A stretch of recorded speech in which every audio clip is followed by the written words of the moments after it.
Have you ever found yourself standing in your quiet kitchen at 2 or 3 a.m., wondering why you're awake again? You went to bed tired, but that familiar urge pulled you from deep rest. For many seniors, this isn't just an interruption. It's a nightly struggle leading to chronic exhaustion, brain fog, and even fall risks. What if your healthy daily habit, drinking water, is the surprising secret cause? As a doctor specializing in senior health for 2 decades, I've uncovered a shocking truth. It's not about drinking less, but when. I'm here to give you your nights back with simple, practical steps. Stay with me until the very end, because I'll reveal a common evening habit millions believe is healthy, but it's actually the #1 trigger for that 3 a.m. wake-up call. Unlocking this myth is key to your peaceful sleep. Before we begin, I would appreciate it if you like this video. You can help me continue to spread the old age lesson. If you haven't subscribed yet, I recommend you subscribe and turn on the bell so you don't miss any videos. If you like this video, please comment number 1.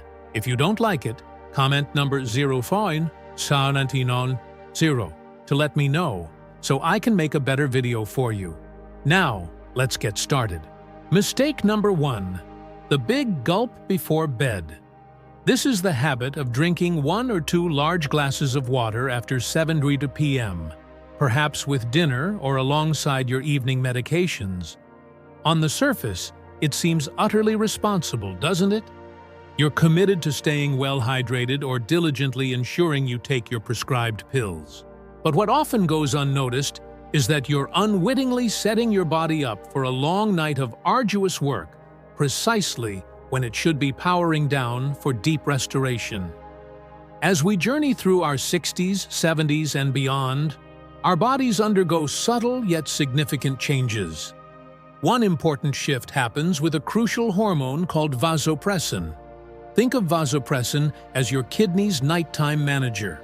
Its primary job is to tell your kidneys to slow down filtering and concentrate urine, allowing for uninterrupted sleep. However, after a certain age, our bodies naturally produce less of this vital manager. The night shift gets a little less supervision. Simultaneously, consider your kidneys themselves. Tireless, hard-working employees on the job for decades. They remain reliable, but they don't process things as quickly as they used to. Research from institutions like Harvard Medical School highlights these age-related changes, showing a decrease in glomerular filtration rate, GFR, with age, meaning kidneys become subtly less efficient. So, when you drink a large volume of water late in the evening, it's like dropping a huge pile of paperwork on their desk right at closing time. With less vasopressin and slower workers, they must work overtime, filtering that fluid through the night. And the direct result? That familiar, unwelcome nudge at 1 or 2 in the morning. That unmistakable feeling of a full, pressing bladder you simply can't ignore. You force yourself out of bed, find temporary relief, but now your mind is awake, and the precious rhythm of deep rest has been shattered. This brings to mind a gentleman I treated, Robert, a 70-year-old retired engineer from Ohio. Robert was deeply frustrated. He confided, "Doc, I'm doing everything right. I eat well, I walk every day, but I'm up 3 times a night like clockwork. I feel exhausted every morning." We reviewed his routine, and the culprit became clear. Every night between 7 and 9 p.m., he would habitually drink nearly 34 ounces of water, a whole liter. He believed he was flushing his system, but he was paying the price with broken sleep. The solution we found for Robert was remarkably simple, a principle I call the Golden Rule, the 70-30 rule for water. Aim to drink approximately 70% of your total daily water intake before 4 p.m. The remaining 30% can be sipped slowly through the late afternoon. After 7 p.m., the rule becomes even stricter. Small sips only. Just enough to wet your mouth if genuinely thirsty, or to swallow evening medication, but no more. Robert adopted this. Within 2 weeks, he woke only once. Within a month, he was sleeping soundly from 10 p.m. until 5 a.m. It was a life-changing difference, and it cost him nothing. So, I invite you, starting tonight, to stop flooding your system late at night. Let's begin honoring your body's profound need for uninterrupted, restorative rest. Mistake number 2. The hidden fluids in your evening meal. Identify the mistake. Mistake number 2. The hidden fluids in your evening meal. Now, let's talk about a much sneakier culprit. This one is clever because it disguises itself as comfort food.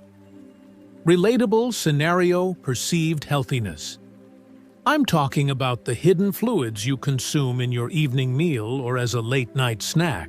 This could be a warm bowl of chicken noodle soup, a light vegetable broth, or even that healthy-seeming slice of watermelon for dessert. And of course, it includes evening drinks like herbal tea or a comforting cup of warm milk. Your body, in its wisdom, doesn't really distinguish between water from a glass and water from a bowl of soup. To your kidneys and your bladder, liquid is liquid. And when you consume these things late in the evening, you are unknowingly topping off your bladder little by little. It's like a slow, steady drip from a leaky faucet. You might not notice it at first, but over a few hours, that small drip fills the basin. Body's changing rhythm. The core reason this becomes a problem as we age is again tied to our body is changing rhythm. Our digestive system slows down in the evening, meaning those fluids are processed and sent to the kidneys over a longer period. Furthermore, some of those seemingly harmless evening comforts can actually work against you. For example, many popular herbal teas, including some green teas or dandelion teas, are mild diuretics. A diuretic is any substance that encourages your kidneys to produce more urine. Scientific backing. The slowing of metabolism and digestion with age is a well-documented physiological change. Research into specific food components, like the diuretic effects of certain teas, is also widely available, with some studies suggesting compounds in green tea can have mild diuretic properties. Symptoms, consequences. So, that calming cup of chamomile tea you drink to relax might actually be the very thing that signals your body to wake you up 3 hours later. The symptom is often a feeling of confusion. You think to yourself, "But I barely drank any water after dinner. Why do I have to go so badly?" You feel relaxed and cozy after your tea. But that relaxation is a short-term loan that you pay back with interrupted sleep. Real-life patient example. I remember a lovely patient of mine, Susan, a 72-year-old from Phoenix. She was plagued by waking up at exactly 2:30 every morning. She had already cut back on plain water in the evening, but the problem persisted. As we talked, she mentioned, "Oh, but I always have my special ginger tea at 9 p.m. It helps me feel calm." We realized her calming ritual was the hidden source of the problem. While ginger itself is wonderful, the 8 ounces of hot water it was steeped in was just too much liquid right before bed. Constructive action solution. The solution here is not about deprivation. It's about timing. This is a constructive action.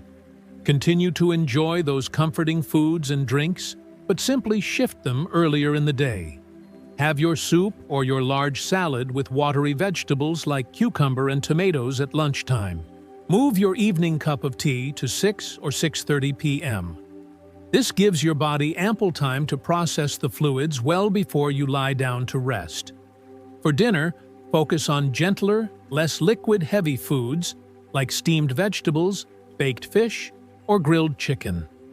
It's a simple swap that allows your digestive system and your kidneys to finish their work early, leaving your nights free for healing rest. If you just had a little aha moment thinking about your own evening soup or tea habit, please take a moment and type aha in the comments below. It's always powerful to see when a piece of knowledge truly clicks. If you are still watching this video and finding these lessons useful, please comment number 1 below to let me know that you are still watching this video with me. Thank you for your valuable time. Mistake number 3, the just-in-case trip to the bathroom. This is a habit I've observed countless times in my practice. The quick visit to the bathroom right before you slip into bed, even when you don't feel a strong, undeniable urge to go. It's a completely logical thought process, isn't it? The common wisdom dictates, empty the tank before a long trip. You figure if you take care of it now, you'll prevent an inconvenient, sleep-disrupting trip later. It feels like a responsible, even efficient, way to prepare for a full night's slumber. But what I've witnessed over decades of practice is that this perfectly well-intentioned habit can actually train your bladder to become, for lack of a better word, panicky. Let's delve into the fascinating science behind this. Your bladder is an extraordinary muscle meticulously designed to stretch and comfortably hold a significant amount of fluid, often up to 16 ounces, or about 2 cups, before it sends a truly strong, unmistakable signal to your brain that it's time to find a restroom. However, when you consistently empty it when it's only a quarter full, perhaps containing just 4 or 5 ounces, you are inadvertently sending it a very specific and ultimately unhelpful message. That message is, you don't need to stretch. Even the slightest amount of fluid constitutes an emergency. Over time, through this repeated pattern, the delicate nerves embedded within the bladder wall, which are responsible for signaling fullness, become hypersensitive. They essentially learn to scream full, when, physiologically, they should only be gently, whispering, starting to fill up. This heightened sensitivity is a critical reason why this habit becomes so detrimental as we age. As we've discussed previously, our sleep cycles naturally become lighter and more fragile as we journey through our senior years. If you couple this naturally lighter, more easily disturbed sleep with a bladder that has been mistakenly trained to be overly sensitive, you've unfortunately created the perfect recipe for those frustrating nighttime awakenings. The merest signal, no longer a strong, clear message, but a frantic alarm from this overtrained bladder, is now sufficient to yank you abruptly out of your precious sleep. This concept of re-educating the bladder is a cornerstone of urological practice, known medically as bladder retraining.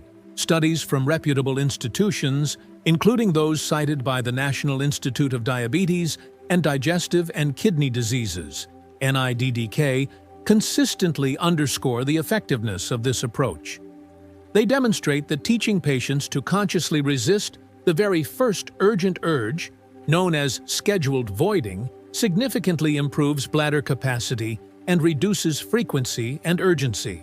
It scientifically proves that your bladder is indeed capable and designed to hold more fluid for longer periods than it might currently be doing. The most common symptom you your kid experience from this oversensitive bladder is waking up in the dead of night, feeling a powerful, urgent need to rush to the bathroom, only to discover, with a sense of exasperation, that there wasn't much there at all. It was a false alarm. The feeling of urgency you experienced was absolutely real.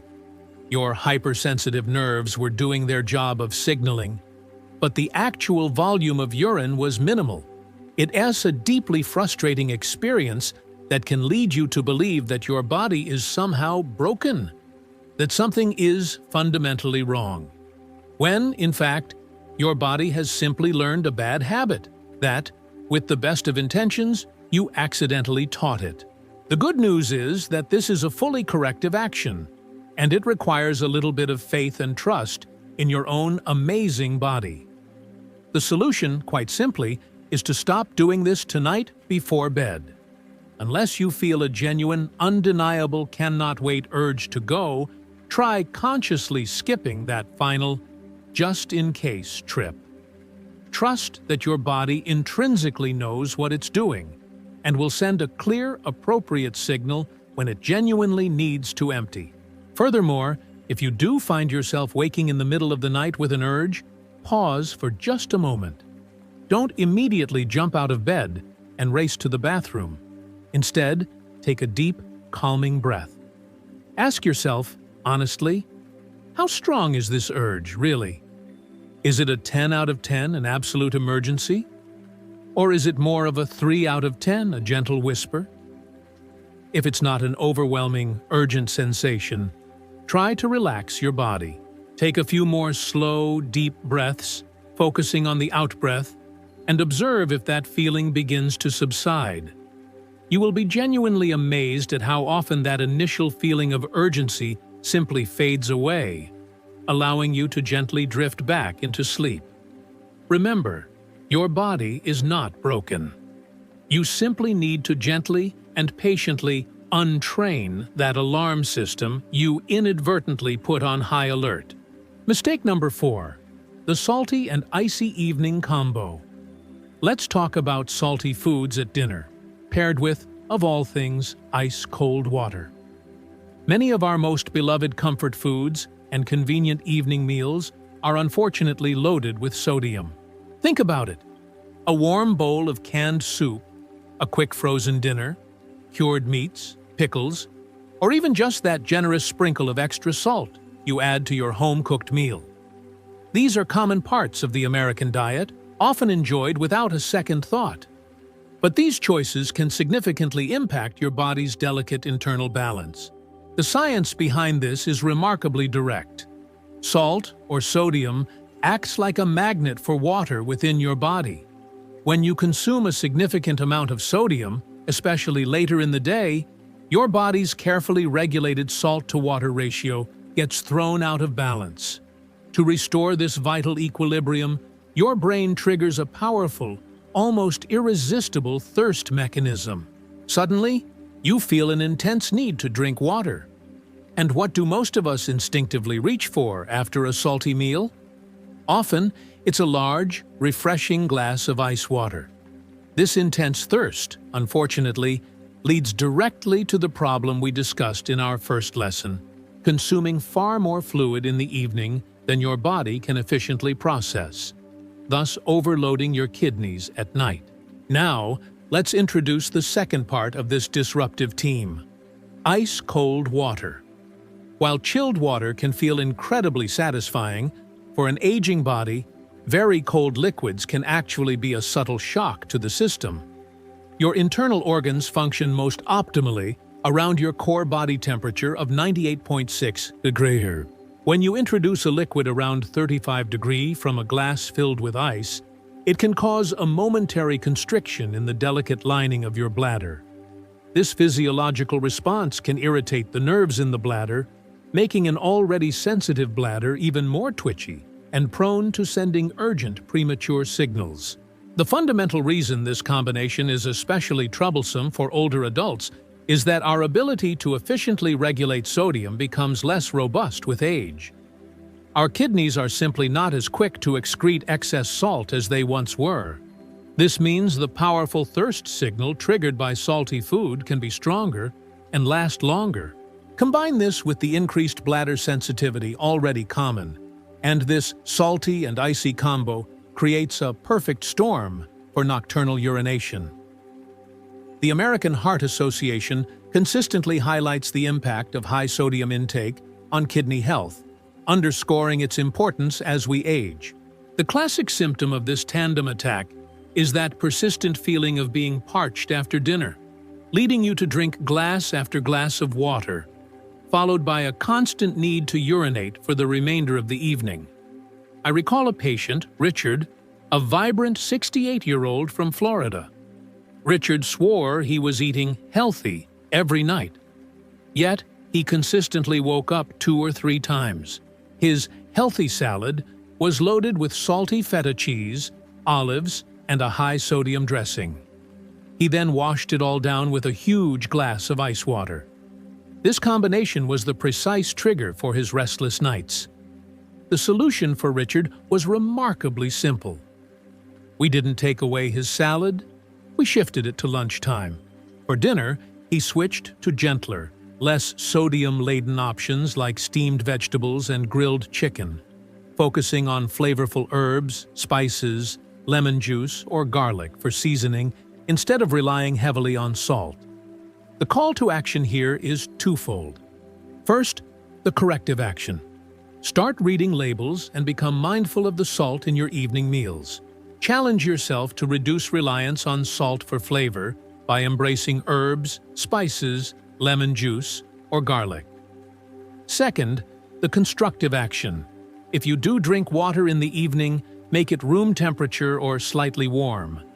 This simple adjustment is much gentler on your entire system, helping to avoid unnecessary irritation.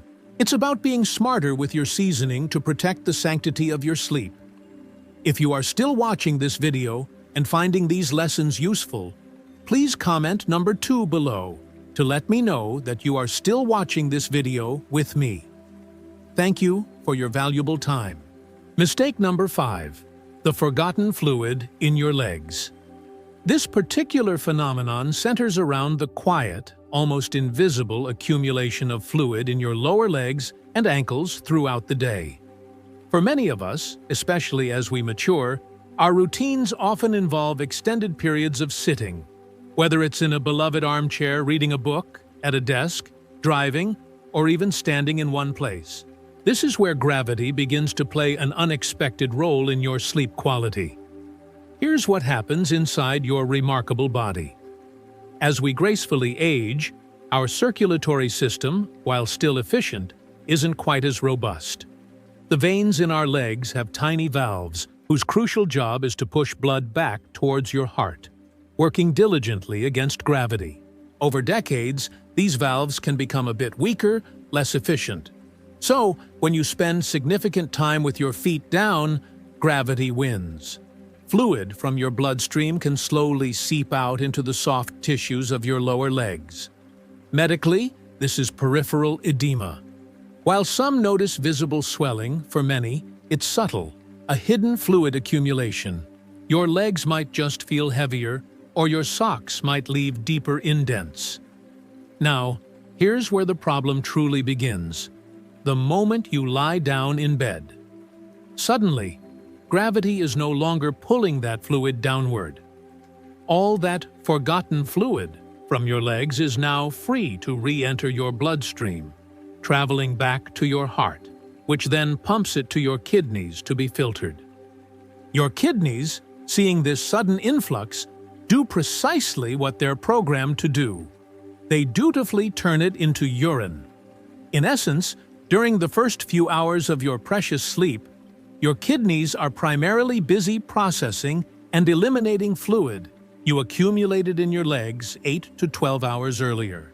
This redistribution of fluid is a well-understood mechanism in geriatric medicine, with studies by researchers like Dr. Carl Krieger highlighting the link between lower extremity edema and increased nocturnal urination. The primary symptom you'll experience is frequent urination disproportionately in the first half of the night. You might need to go at 11 p.m., then again at 1 a.m. You might also notice your ankles seem puffier at day's end or socks leave deeper indents. I remember sharing this with Sharon, a bright 74-year-old from Texas. She was at her wit's end, meticulously following other advice, yet still up twice a night. Once she understood this principle, she made 2 simple yet profoundly effective changes. First, she started a gentle 20-minute walk every morning to boost circulation. Second, around 5 p.m. each day, she would lie down for 15 minutes with her legs elevated on pillows. This allowed gravity to help drain that fluid before bed. Within a week, she eliminated 1 nightly trip. She told me, "Doctor, it feels like I outsmarted my own body. The solution here is movement. This is a call to action to build a new habit. Break up long periods of sitting. Get up and walk around for a few minutes every hour.